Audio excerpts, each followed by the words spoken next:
경기도 수원시 도심 골목길 끝자락에 자리한 낡은 한옥에서 아침 햇살이 스며들었습니다. 마루 끝에 앉은 박영자 할머니는 72세의 나이에도 여전히 꼿꼿한 자세를 유지하고 있었습니다. 하지만 오른쪽 팔과 다리는 2달 전 뇌졸중의 흔적을 고스란히 보여주고 있었습니다. 이 집이 무슨 죄가 있다고.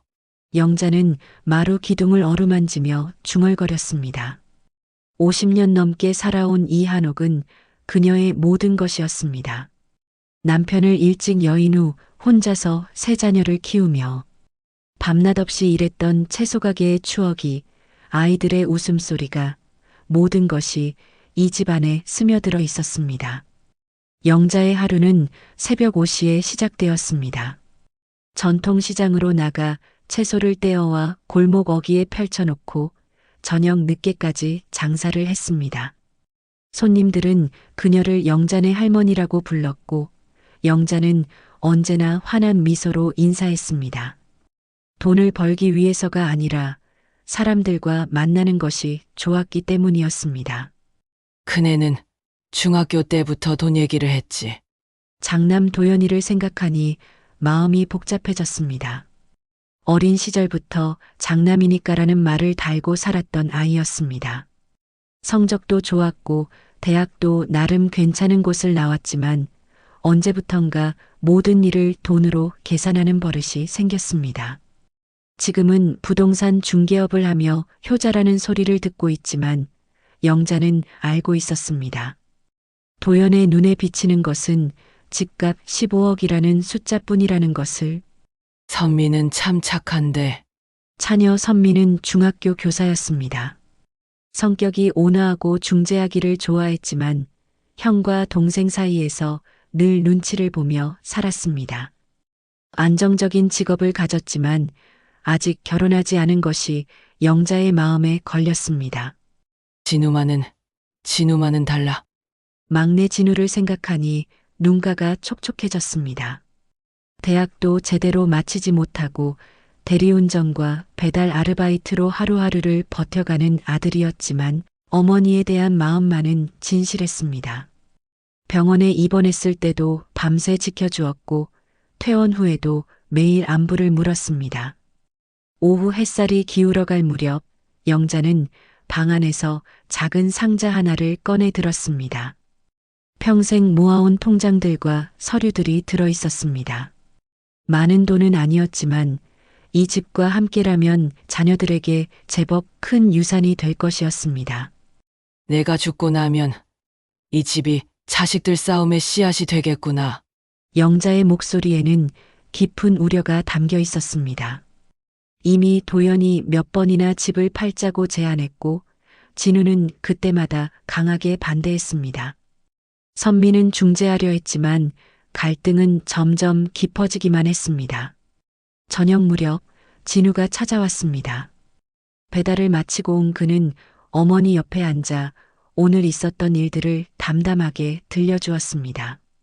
영자는 아들의 얼굴을 바라보며 생각했습니다. 돈이 없어도 이렇게 진심으로 곁을 지켜주는 마음이야말로 진짜 효도가 아닐까? 어머니 걱정 마세요. 제가 모실게요. 진우의 말에 영자는 고개를 끄덕였지만 마음 한편으로는 알고 있었습니다. 곧 더 큰 시험이 기다리고 있다는 것을. 가족이라는 이름 아래 감춰져 있던 욕망들이 수면 위로 드러날 것이라는 것을. 밤이 깊어갈수록 한옥은 더욱 고요해졌습니다. 영자는 마루에서 별을 바라보며 속으로 되뇌었습니다. 돈보다 마음을 바라는 어머니였는데 그녀가 바라는 것은 단순했습니다. 자녀들이 서로 사랑하며 화목하게 지내는 것.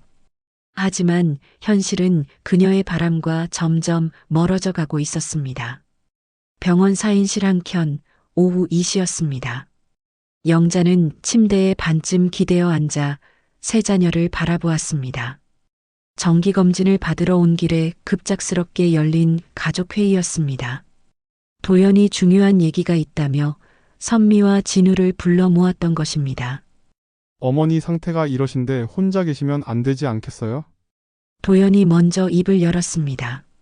48세의 장남은 정장 차림으로 단정했지만 눈빛에는 계산적인 무언가가 스며 있었습니다. 부동산 중개업을 하면서 길러진 습관처럼 모든 상황을 손익으로 따져보고 있었습니다. 오빠 말이 맞긴 해. 어머니 혼자 계시기엔. 선미가 조심스럽게 동조했습니다. 중학교에서 아이들을 가르치는 그녀는 늘 중재하려는 본능이 앞섰습니다.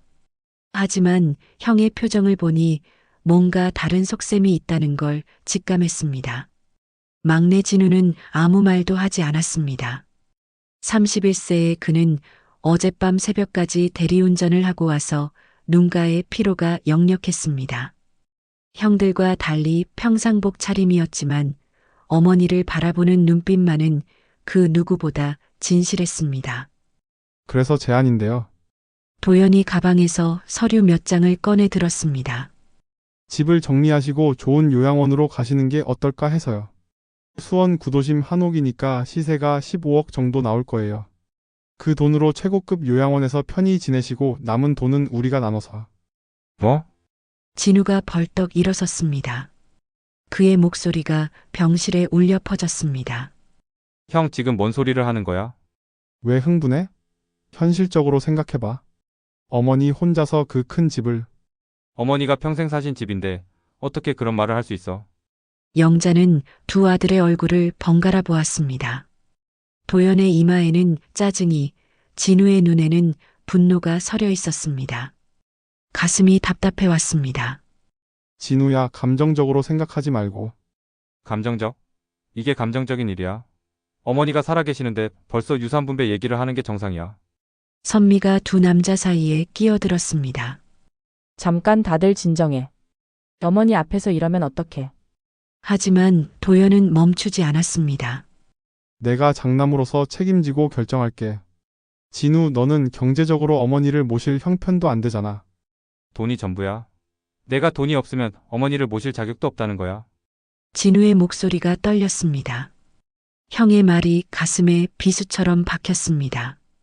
돈이 없다는 것, 그것이 그의 가장 큰 콤플렉스였습니다. 하지만 어머니에 대한 마음만큼은 누구에게도 뒤지지 않았습니다. 현실을 봐야지. 어머니 병원비, 생활비 다 돈이 드는 일이야. 그러면 내가 벌면 돼. 아르바이트 더하고 일 더 구해서. 언제까지 그렇게 살 거야? 너 나이가 몇 살인데? 영자는 가슴이 미어지는 기분이었습니다. 두 아들이 자신 때문에 싸우고 있다는 사실이 견디기 어려웠습니다. 그만해라. 너희들. 영자의 목소리는 작았지만 병실이 순간 조용해졌습니다. 내 걱정은 하지 말고 너희들끼리 사이좋게 지내는 게 내 소원이야. 어머니, 저는 정말 어머니 생각해서 하는 말이에요. 도연이 어머니 손을 잡았습니다. 하지만 그 손길에서 영자는 진심을 느낄 수 없었습니다. 나도 어머니 생각해서 하는 말이야. 진우도 어머니 다른 손을 잡았습니다. 그의 손은 거칠었지만 따뜻했습니다. 선미는 두 남자를 바라보며 한숨을 쉬었습니다. 어릴 때부터 이런 식이었습니다. 형은 늘 장남이라는 권위로 밀어붙였고 동생은 감정적으로 반발했습니다. 그 사이에서 자신은 늘 중재자 역할을 해야 했습니다. 일단 오늘은 여기까지 하자. 선미가 나서자 도연이 불만스러운 표정을 지었습니다. 결정할 건 결정해야지. 계속 미룰 수는 없어. 형, 어머니 의견도 들어야 하는 거 아니야? 어머니가 뭘 아셔? 이런 복잡한 일을. 야, 진우가 소리쳤습니다. 어머니를 무시하는 거야? 어머니가 평생 우리 키우고 집안 꾸려오신 분인데. 영자는 눈을 감았습니다. 머릿속이 복잡했습니다. 도연의 말도 완전히 틀린 것은 아니었습니다. 혼자 살기에는 몸이 많이 불편해진 것이 사실이었습니다. 하지만 그 집을 떠난다는 것은 자신의 모든 것을 버리는 일이었습니다. 어머니 어떻게 하고 싶으세요? 선미가 조심스럽게 물었습니다. 나는 영자는 말을 잇지 못했습니다. 자녀들 앞에서 자신의 고집을 부리고 싶지 않았습니다. 하지만 그 집에서의 추억들을 포기할 수도 없었습니다. 시간을 좀 줘. 생각해 볼게. 영자의 말에 도연이 안절부절 못했습니다. 어머니 너무 오래 생각하시면 안 돼요. 부동산 시세는 계속 변하니까.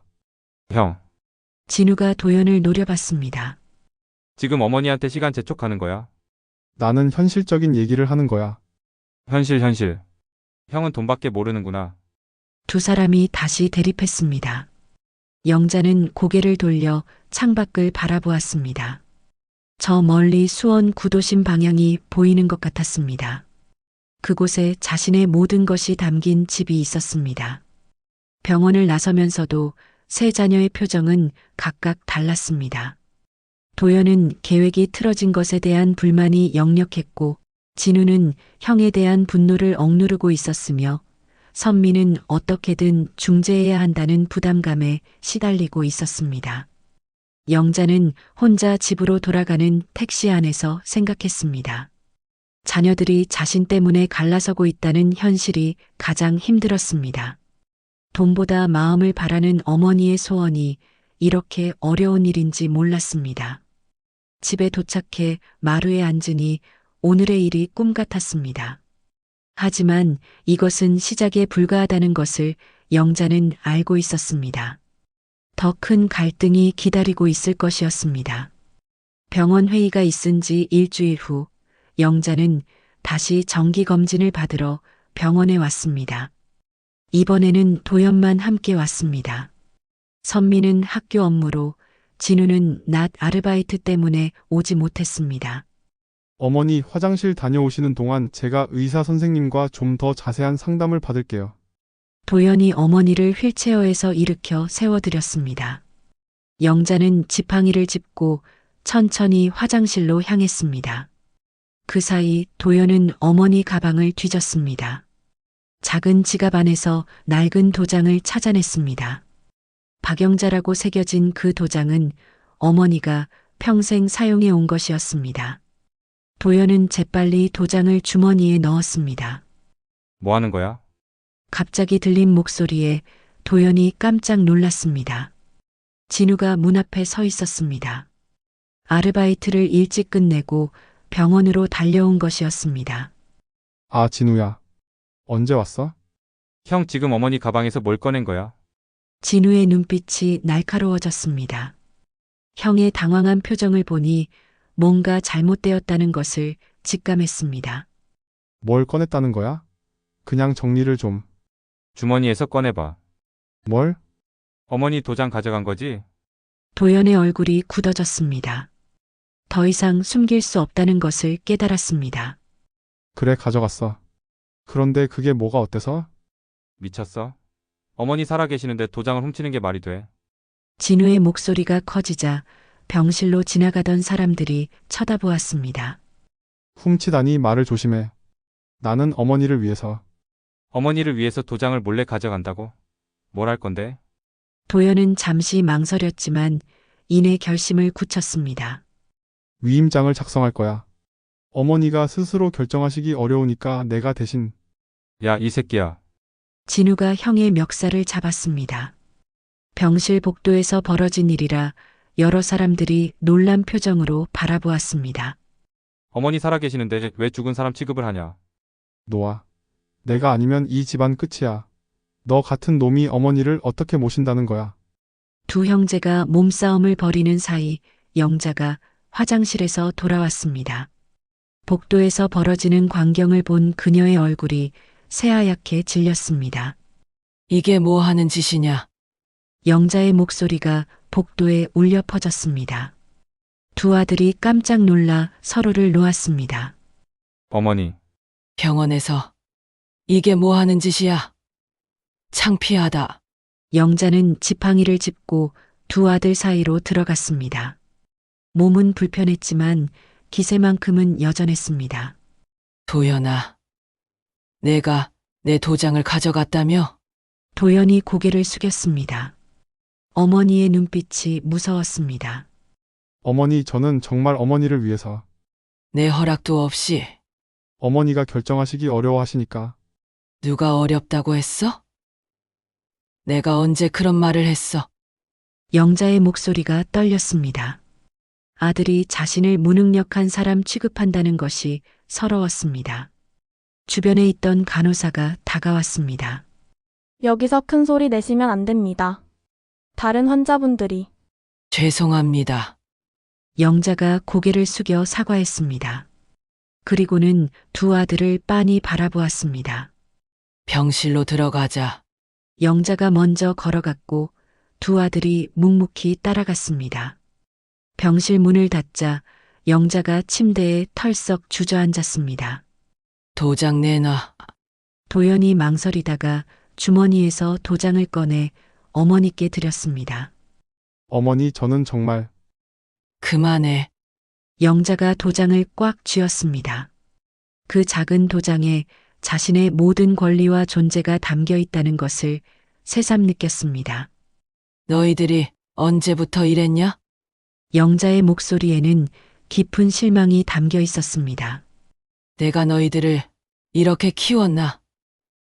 형제끼리 으르렁거리고 어미 도장을 훔치고. 어머니, 그게 아니라 그럼 뭐야? 설명해봐. 도연이 말문이 막혔습니다. 진우도 마찬가지였습니다. 어머니의 슬픈 눈빛을 마주하고 나니 할 말이 없었습니다. 돈이 그렇게 중요하냐? 영자가 눈물을 닦았습니다. 내가 키운 자식들이 내 눈앞에서 내 집 때문에 싸우고 이런 걸 보려고 내가 이렇게까지 살았나? 어머니, 진우가 어머니 곁으로 다가갔습니다. 저는 정말 그런 게 아니에요. 형이 어머니를 무시해서 너도 마찬가지야. 형이라는 사람 멱살 잡고 그게 예의냐? 진우도 고개를 숙였습니다. 영자는 두 아들을 번갈아 보았습니다. 평생 키워온 자식들이지만 지금은 낯선 사람들 같았습니다. 나는 너희들이 서로 사랑하며 살기를 바랐어. 그게 내 유일한 소원이었어. 어머니, 하지만 돈 앞에서는 형제도 없구나. 영자가 한숨을 깊게 쉬었습니다. 집이 그렇게 중요하면 가져가라. 어차피 너희들 몫이야. 어머니, 그런 말씀 마세요. 도연이 당황했습니다. 어머니가 이렇게까지 상처받을 줄은 몰랐습니다. 하지만 한 가지만 기억해라. 영자가 도장을 들어 보였습니다. 이 작은 도장 하나 때문에 형제가 원수가 되는 걸 보니 돈보다 소중한 건 마음이라는 걸 너희들은 모르는구나. 병실이 조용해졌습니다. 도연도 진우도 아무 말을 할 수 없었습니다. 영자는 창밖을 바라보며 생각했습니다. 이 문제를 어떻게 해결해야 할지 막막했습니다. 자식들 사이의 갈등을 보며 자신의 존재가 오히려 독이 되고 있다는 생각이 들었습니다. 하지만 포기할 수는 없었습니다. 세 자녀가 다시 화목하게 지낼 방법이 있을 것이었습니다. 돈이 아닌 마음으로 맺어진 진정한 가족의 모습을 되찾을 방법이 분명 있을 것이었습니다. 영자는 도장을 가슴에 꼭 안고 다짐했습니다. 이 위기를 기회로 바꿀 방법을 찾아야 했습니다. 병원에서의 일이 있은 지 사흘 후 영자는 세 자녀에게 연락했습니다. 한옥으로 와달라고 했습니다. 목소리는 평소보다 단호했습니다. 뭔가 중요한 얘기가 있으신 것 같던데. 선미가 먼저 도착해서 마루에 앉았습니다. 어머니는 차를 끓이고 있었습니다. 오른손이 불편해서 왼손으로 찻주전자를 들고 있는 모습이 안쓰러웠습니다. 어머니, 제가 도와드릴게요.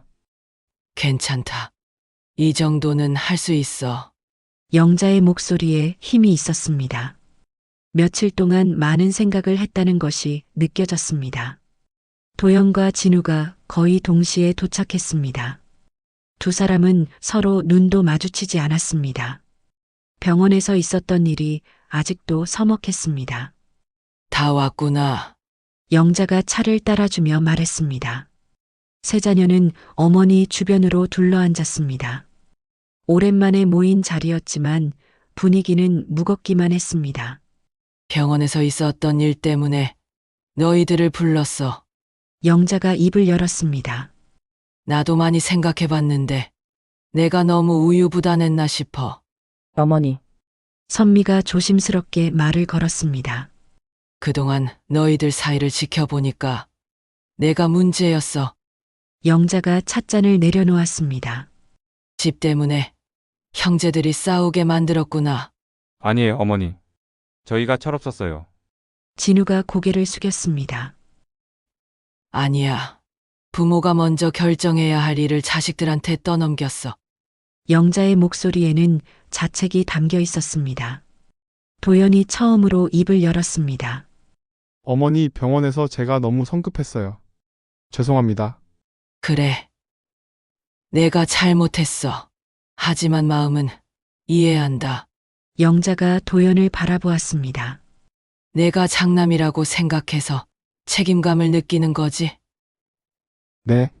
그런데 방법이 잘못됐네요. 도연의 목소리가 작아졌습니다. 진우야, 너도 형을 너무 감정적으로 대했어. 죄송해요. 하지만 어머니를 지키려는 마음은 고마웠어. 영자가 진우의 손을 잡았습니다. 선미야, 너는 항상 중간에서 고생했구나. 아니에요, 어머니. 이제는 셋 다 내 말을 잘 들어봐. 영자가 자세를 바로 했습니다. 이 집을 팔지는 않을 거야. 도연이 깜짝 놀랐습니다.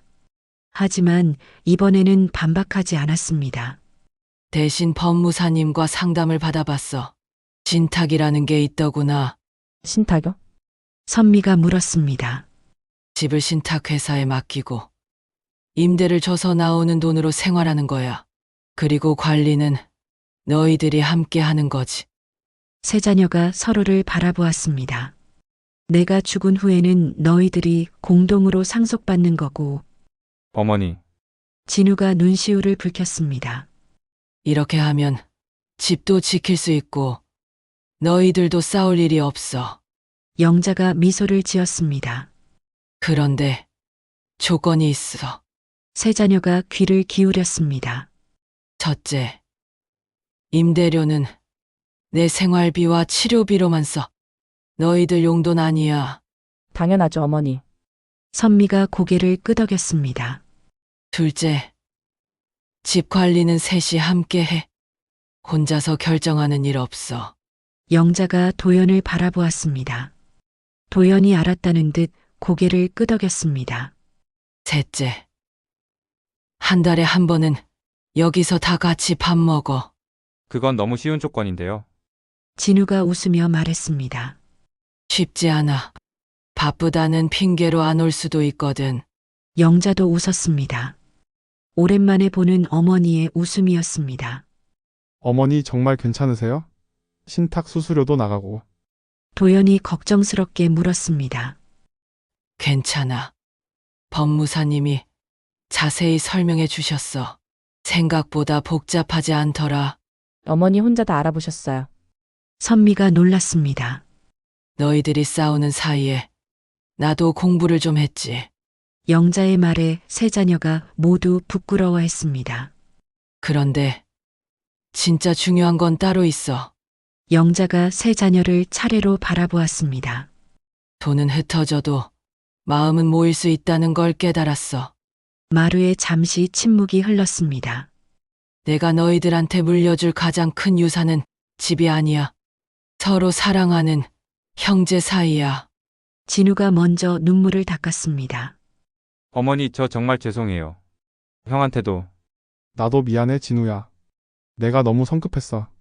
도연이 동생에게 손을 내밀었습니다. 진우가 그 손을 잡았습니다. 우리 다시 시작하자. 네, 형. 선미가 두 남자의 손 위에 자신의 손을 올렸습니다. 이제야 가족 같네. 영자가 눈시울을 붉히며 웃음을 지었습니다. 어머니 앞으로 더 자주 올게요. 나도요. 나도. 세 자녀가 한 목소리로 말했습니다. 저녁이 되자 선미가 부엌에서 밥을 지었습니다. 도연과 진우는 함께 상을 차렸습니다. 오랜만에 가족이 함께하는 저녁이었습니다. 이렇게 모여서 밥 먹은 게 언제였지? 영자가 반찬을 나눠주며 말했습니다. 몇 년 된 것 같아요. 선미가 대답했습니다. 앞으로는 자주 모이자. 도연이 말했습니다.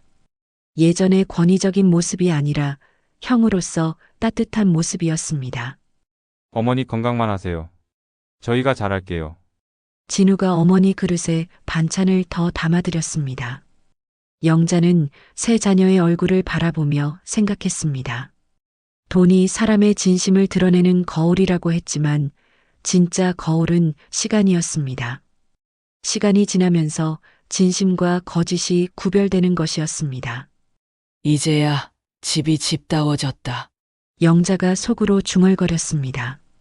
밖에서는 봄바람이 한옥 처마를 스치며 지나갔습니다. 오래된 집에 새로운 희망이 깃들고 있었습니다. 가족이라는 이름의 진짜 의미를 되찾은 하루였습니다. 6개월 후 봄이 다시 찾아왔습니다. 한옥 마당에는 영자가 직접 심은 개나리꽃이 노랗게 피어났습니다. 신탁 절차가 모두 완료되고 새 세입자도 들어왔습니다. 젊은 부부가 작은 방 하나를 빌려 살고 있었습니다. 어머니 오늘 임대료 들어왔어요. 선미가 통장을 확인하며 말했습니다. 이제는 선미가 회계를 맡고 있었습니다. 꼼꼼한 성격이 이런 일에 잘 맞았습니다. 병원비랑 생활비 빼면 얼마 남지? 영자가 물었습니다. 조금 남아요. 어머니 용돈으로 쓰세요. 됐어. 그 돈은 따로 모아둬라. 언젠가는 너희들한테 도움이 될 거야. 영자는 여전히 자식들 생각이 먼저였습니다. 진우가 마루에 앉아 어머니와 이야기를 나누고 있었습니다. 최근에 택배회사 정규직으로 들어갔다는 소식을 전하고 있었습니다. 정말 축하한다. 진우야. 어머니 덕분이에요. 마음이 편해지니까 일도 잘 되더라고요. 진우의 얼굴에는 자신감이 돌아와 있었습니다. 형들과의 갈등이 해소되면서 마음의 여유가 생겼습니다. 도연도 달라졌습니다. 예전처럼 혼자 결정하려 들지 않았습니다. 집안일은 반드시 삼남매가 함께 상의했습니다. 어머니 보일러 점검 받아야 하는데 언제가 좋으세요? 너희들이 편한 시간에 맞춰라. 나는 언제든 괜찮으니까. 그럼 이번 주말에 할게요. 진우랑 선미도 올 수 있지? 네, 형. 이제는 자연스러운 대화가 되었습니다. 한 달에 한 번 하는 가족 모임도 빠지지 않고 이어졌습니다. 이번 달에는 도연이 음식을 준비해 왔습니다. 형이 요리를 언제부터 했어? 진우가 놀라며 물었습니다. 최근에 배웠어. 혼자 살다 보니까 필요하더라고. 맛있네요, 형. 선미도 엄지손가락을 들어 보였습니다. 어머니 드셔보세요. 도연이 어머니 앞에 반찬을 놓았습니다. 예전에는 하지 않았던 행동이었습니다. 고맙다. 도현아. 영자가 아들을 바라보는 눈빛이 따뜻했습니다. 돈보다 마음을 앞세우기 시작한 아들이 기특했습니다. 식사를 마치고 네 사람이 마루에 나란히 앉았습니다. 저녁 햇살이 한옥을 부드럽게 비추고 있었습니다. 생각해보니 우리가 이렇게 앉아서 얘기한 적이 별로 없었네. 선미가 말했습니다. 맞아. 항상 바쁘다고 일 있다고. 진우가 고개를 끄덕였습니다. 이제라도 늦지 않았지. 도연이 말했습니다. 예전의 권위적인 모습은 온데간데 없었습니다. 영자는 세 자녀를 바라보며 지난 일들을 떠올렸습니다. 뇌졸중으로 쓰러진 날, 병원에서 벌어진 갈등들, 도장을 둘러싼 다툼까지 모든 것이 어제 일처럼 선명했습니다. 하지만 그 모든 일들이 오늘의 화목으로 이어졌다는 게 신기했습니다. 어머니 그동안 고생 많으셨어요. 선미가 어머니 손을 잡았습니다. 무슨 고생. 너희들 키우는 게 즐거웠는데. 저희 때문에 많이 힘드셨을 텐데. 힘든 것도 있었지만 보람도 컸어. 특히 지금 같은 때는 영자가 세 자녀의 얼굴을 차례로 바라보았습니다. 너희들이 서로 사랑하고 지내는 모습을 보니까 내가 잘 살았다는 생각이 들어. 어머니. 진우의 목소리가 작아졌습니다. 돈은 생기기도 하고 없어지기도 하지만 가족은 평생 함께하는 거잖아. 영자의 말에 세 자녀 모두 고개를 끄덕였습니다. 앞으로도 서로 도우며 살았으면 좋겠어. 네, 어머니. 네, 어머니. 네, 어머니. 세 사람이 한 목소리로 대답했습니다. 해가 저물 무렵 영자는 혼자 마루에 앉아 생각에 잠겼습니다. 자녀들은 각자 집으로 돌아갔지만 마음은 여전히 따뜻했습니다. 한옥 처마 끝에 걸린 바람개비가 살랑거렸습니다. 새 세입자 부부가 달아놓은 것이었습니다. 젊은 부부는 예의 바르고 조용해서 함께 지내기 편했습니다. 할머니 안녕히 주무세요. 세입자 부부가 인사를 드리고 방으로 들어갔습니다. 그래. 편히 쉬어. 영자가 미소를 지으며 답했습니다. 이 집에는 이제 두 가족이 함께 살고 있었습니다. 혈연으로 맺어진 가족과 선택으로 만난 가족이 평화롭게 공존하고 있었습니다. 영자는 지난 일들을 다시 한번 되새겼습니다. 그 모든 갈등과 아픔이 결국 이 순간을 위한 과정이었다는 생각이 들었습니다. 돈이 사람의 진심을 드러내는 거울이라고 했는데 영자가 혼자 중얼거렸습니다. 진짜 거울은 시간이었구나.